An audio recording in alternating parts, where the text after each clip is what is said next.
I'd like to welcome you all here, and I'm glad, Darrell, that you got my memo about dressing smartly for the occasion. Yes, I know. I was conscious of this when I realised I was running around and went, oh dear, I've got an interview. Yeah, you got some pathetic excuse about doing 21 techs in 3 hours. Doing lots of stuff, So you basically I don't know if we're allowed to, I'm going to say it anyway. We're here in Adjust the Tron, the newest of the Just the Tronic venues. When did the creeping Just the Tonic empire take over this? We had it in 2019, but we didn't use that big room because it was too big, and we got it at the last minute, and it was two small rooms, and it was, But then during the pandemic, all this was done up. The big room was all done up, and so we had it in 2019, but it was just kind of like an afterthought, really. So you've got, how many venues have you got now? It's 19 rooms across about 5 places, something like that. I mean, that's an empire. It's a lot of rooms. That's an empire. You're going to make the Underbelly Boys look like failures. Right, okay, moving on. So, one of the things that has happened, and you told me it just happened, but pretty much nothing just happens, is that you've got a women-only ghetto. Sorry, venue. I've put them all in there. And you two ladies are doing shows that. Are you happy being in a ghetto? were either of you behind ring fencing a little space? I don't think we were behind it at all, but I think it's cool to be a part of. I think it's really interesting, especially right now. It feels good to stand with a bunch of other really talented, creative women in one space. So for me, I'm really excited about it because I'm really excited about the women that are in there, and I think they're all incredibly talented. So I'm happy to be a part of that group. I think we're hardly the brains behind it, but I'm happy to also take credit alongside you, and that's what we're doing right now.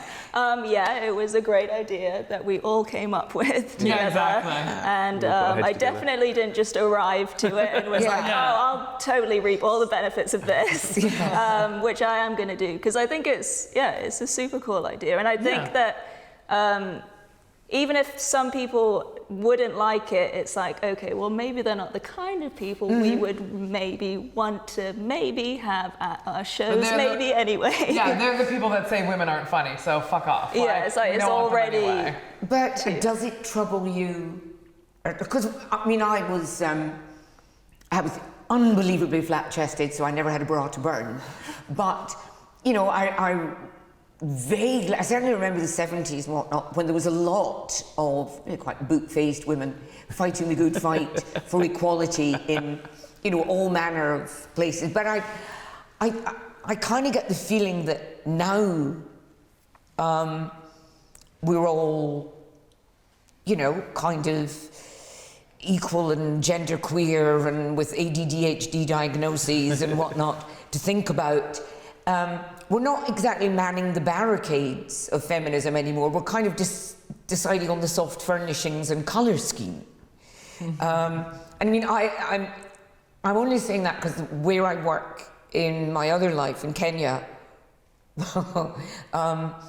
it's a very different way of looking at women making their own space or taking their own space. Right. I'm just thinking, does it bother you at all as the part of the brains behind the Tron basement that the boss is actually a bloke? Yeah, I thought it troubled me actually. I thought, who am I to do this? But what happened was I genuinely had about 6 of 9 shows booked in, and it was all really funny women.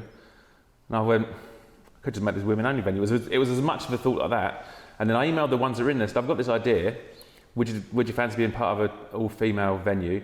And I think it was Lanya, is it Lanya? Anyway, one of them came back to me and went, and you could tell it was like, it seems a bit iffy. And I went, look, it's not. I'm not doing it for any patronising reasons. I'm not doing it like, it basically. Yeah, let's make a soft play area for the girls. It's just. Yeah, exactly. I mean, it's just happened, and all I've got to do is make sure there's another 2 or 3 strong sort of women in there, and make sure it's good, and then we can maybe make a thing out of it.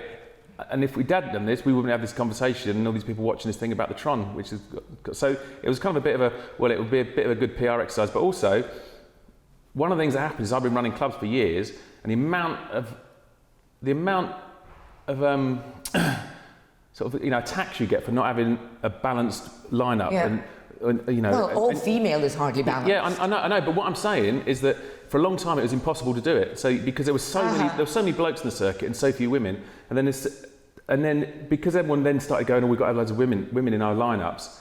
So you'd have a lineup that had sort of all nice and mixed, but then the women would cancel on you. So you end up with an all male lineup anyway because they're all in demand. Everyone's in demand, and also I kind of thought, well, I could imagine 15 years ago. There wasn't as many women doing stand-up, and I probably couldn't have confidently gone, I reckon I can have an all-female lineup all day in a room without you being, let's do it, and doing it for the sake of having something. There wasn't if I hadn't had to have shows in there that I wanted to have in there that were good enough, it wouldn't have happened. I'd have gone, sorry, I couldn't get the last one. And you were saying that the techs are female as well? We're trying to, that's the plan, but at the minute I'm having a nightmare getting texts, so yeah.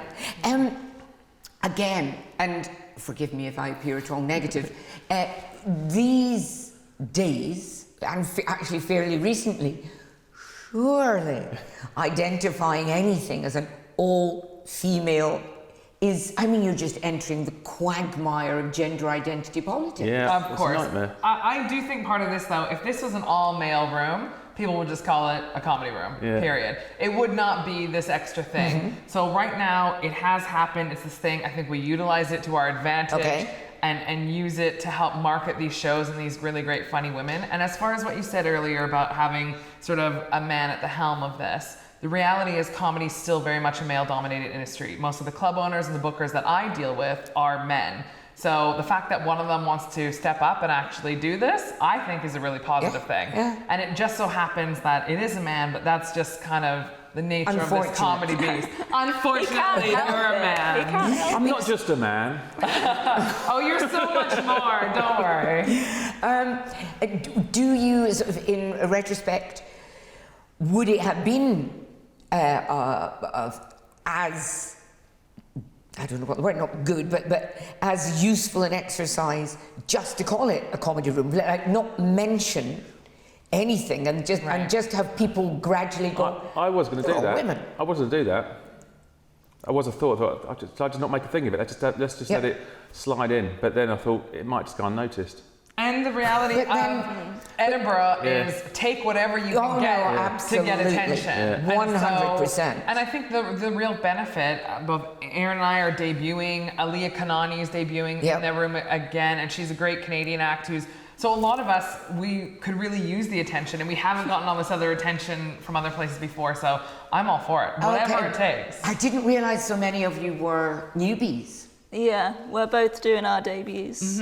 So he's picked up the debut. Well, that's... And Aideen McQueen was as well, but she's broke her arm, so she's not doing it now. Yeah. So it's a shame. But so she was another new one. There's quite a lot of new ones in there. So in a way, that's quite... Apart from all being female, it's quite good to be with a lot of other newbies because you're all going through the same horror of finding out that it's just one hideous disappointment after another. What was that? Yes, it was the sound of my dreams shattering. Oh yeah. And my bank account. Thank you so much for the opportunity as well. Welcome to Kate Copstick's Ed Fringe. Yeah, this is your... I've not even started my show yet, so this is a great time. This is the inspirational talk I wanted from you. Thank you. Because your show is a lot about... dreams being shattered? But there's a lot of inspirational looking after, that very positive well-being, what is it? Well-beingness, looking after yourself. Yeah. You've come to the wrong place. Okay, so here's the thing. My show ultimately has a positive spin if you see it, but essentially it's just going, just stop, life's too short, stop fucking around, stop the BS, just go for what you want and back yourself. That's what it's about. So, I mean, I think that's kind of what Fringe is about too. You just kind of have to go for it in a big way and go for it, and it's either gonna be what it'll be, right? And it'll blow up and it could be great for you, or you might be crying on the street. I'm sure I'll do both, a little bit. Yeah, I mean, one of the great, I don't know now that it's not quite the same as the Fringe it was. It's more of an industry fair, but as a performer, and especially as a newbie, I mean, to use the cliche, every day is a school day. Yeah. And there is no place else that you're going to do 28 performances or whatever, well, maybe not quite 28, on the trot to probably a radically different audience every night.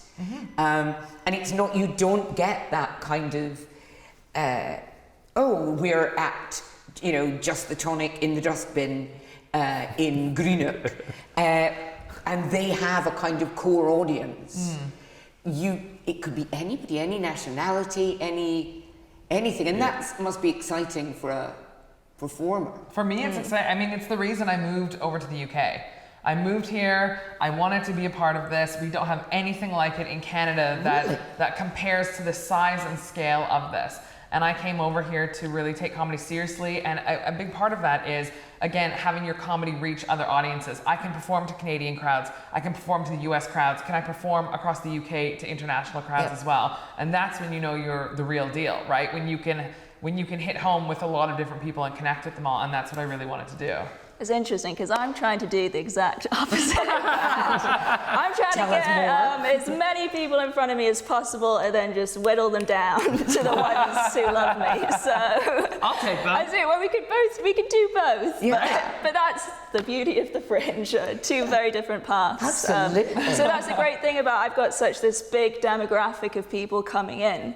And I'm basically from all of these different, like, that's perfect for me, all these different audiences, and I'm literally finding my audience. So that's wonderful. There is no better place to do it. So you're just going to try and find it so you actually find one village where you can do show. You just only like people from this one village, and this is my audience. I'm going to do one show a year. Yeah. I'm collecting audience data. And also the actual faces, so I can compile them and make a little list, you know, for my real show, so I can invite them all to come and watch me and be mega fans. And I'm just whoring myself out from masses. I mean, different strokes for different folks. You're data harvesting in the dark. You're stalking your audience. What's that? You're stalking your audience. Yeah, do they have to sign like a GDPR thing? I asked them all to consent at the beginning of the show if it's okay. I think it's fine. Do you have them all over your walls and go to sleep at night going, good night? You just have their photos all over your ceiling that you fall asleep to? You're all making wake jokes. up to your loving audience. I genuinely do have a flip chart of my audience's faces. So Wow. That's my gimmick. That's what I'm doing. Because that's what the Fringe to me is for. So it's like I'm going to take that completely literally, and I'm just going to go and do that. And you do in.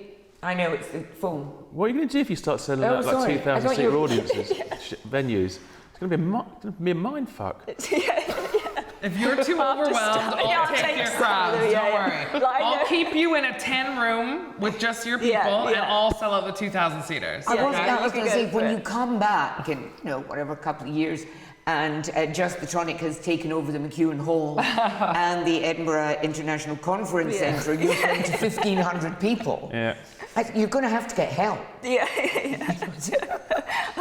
Somebody at the door taking photos of everybody. Are you going to do a blur of like everyone's face pushed together and like this is the one person and it's like this? Shit! I ruined her show. Spoiler alert!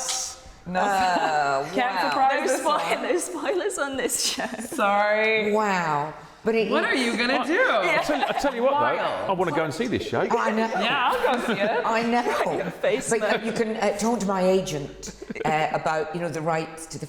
Yeah. I know some people come with a price. This is your money maker. You don't give that away for free. Yeah, that's absolutely true. not. I've been trying for years.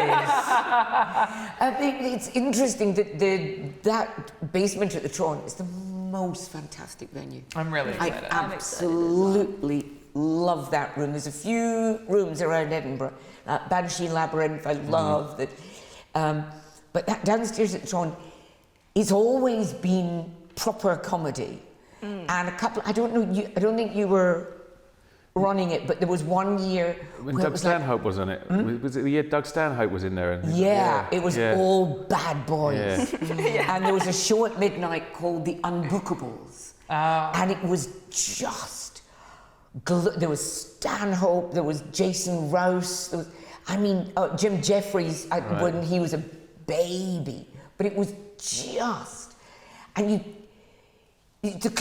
felt like, whoa, you're in a kind of speakeasy. Yeah, and it's a proper underground dirty hole, isn't it? It's a dirty Dangerous, hole. yeah. Which is how it That's should what be. I love. Like that is my Yeah, place. I I'm was a club going to- comic. I'm a circuit club comic. Yeah. That's what I do. And every single person I've said that I'm doing the Tron to, they're like, oh, Yeah. that's the perfect Yeah. venue for you. That is perfect. I think So- as soon as you go somewhere where you have to walk down in the basement, Yeah. you're like, Yeah. only the freaks walk down Yeah. into a basement, Yes. like, and that's who you want. It feels like at you're doing your something show. naughty just going Yeah, upstairs. yeah, yeah. Yeah. Some people, it's like, Absolutely. people make it 2 steps down. They're like, you're like, we don't want you anyway. It is, and it's the whole, the place where it is. It's just like the perfect comedy venue. I'm glad to say that you like it. Down and dark and dirty. Oh, yeah. Because I was thinking, oh my God, if they put scatter cushions and Which is- start doilies on the tables. Oh, fuck no. We're women, but we're not that, like, no. This is proper comedy. That'll be when Darren has it as a theatre queen venue. Yeah, I'm going to next find year. loads more divisions of people and just break it all up so in the end Yep. there's rooms where only one person can play it because they're the only person. Yeah, because you're the demographic. Yeah, exactly. But I will have an all blokes venue next year. We'll just be talking about football and Yeah, drinking yeah. beer and being and talk blokey. dirty And then no one can yeah. slag me off for it because I've Yeah. I done mean, this. but it is interesting. You couldn't have had, I don't know, maybe you could, an all black venue or an all. Yeah, you probably could. You probably could do, but yeah, I don't know. Yeah, Because that is that kind of has a bad yeah, I know what you mean. feel Yeah, to yeah. it. But the all. I mean, I have to say, I was very anti this until I spoke to you three. So we turned you. I turned on a. She'll be one. I totally understand your negatives, and I totally understand it. But Yeah. and I considered it myself. And when I emailed everyone, I was kind of like very sort of conscious of, look, this is. I'm not doing it for. It's not patronising. This is just because we might as well make something of it because it's happened to have happened. Yeah. And like I said, we wouldn't be having this interview, would we? Or whatever make the word something- is. yeah, make something of it. Something like that. But Yeah. I'm now going to burn my "what the fuck's all this about? Women aren't funny" placard. Perfect. So it's full days. Yeah. Yeah. So this is you've got nothing to plug other than the Empire, the ever-growing Empire, and Fingers Just crossed. the Tonic welcomes you to Just the Tonic Edinburgh. Well, we know what your show's on at the Tron. Yes. At the What Tron. time? 9 p.m. at the Tron, and it's called Losing Myself. Yes. I'm very. Sounds quite sad. Nah, it's good. It's good. Okay, You cool. get lost in a lot of different ways. Have you ever got lost on a night out? Or in a relationship? Or, there's a lot of ways to get lost, and I think it can be interpreted. And my poster is the neon pink one, and I'm just surrounded by balls, which I think is ironic for being a Hello, female yes. venue. Balls deep in a female venue. Oh, Now it's your that's- kind yeah. of show. I knew it was that getting is a you. hook line. And at what time?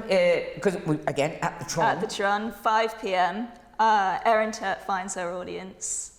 That just sounds fascinating. I just because I'm a camera whore, Yeah. I feel like I have to, and to feel that I, as an audience, have an afterlife.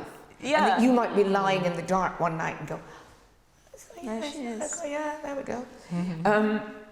Is there anything particularly that you want to plug, other than that you need more staff I'm for not all going your to. venues? I'm not going to pick on any shows in particular to plug in the venue. Just look on the Tron and go and see the shows in the Tron. It would be very Could unfair we of me try to. that again with more feeling, Darrell? I'm not going to plug one particular show in the Tron because it would be very unfair of me because they're all really good. So just look at the Tron listings and go and see them all. Spend a day in the Tron. There you are. Yeah. Yeah. Wow, down the Tron. like that. I'm I like almost it too. convinced. Yes, that's good. No, genuinely, I'm very pleased with the lineup in it. That's a genuinely good show, load of shows. I'm not just saying that as a salesman. I'm saying that as someone that's booked it. It's really weird. I book all the shows in all the venues, over 170 shows. It's only when the brochure comes together you go, bloody hell, I can't believe that's I'm come going to together. leave you with this very last thought, and it just struck me. Any time I've done anything with a cast of all women, mind you, we're only here for a month, but what happens when your menstrual cycles align? Is God. yeah, We scary. just have to shut the streets down. Just go home. What are you talking about? Yeah, exactly. You wouldn't understand, Darrell. No. You all won't go do out manly cycling things together. now. We go out cycling together, exactly.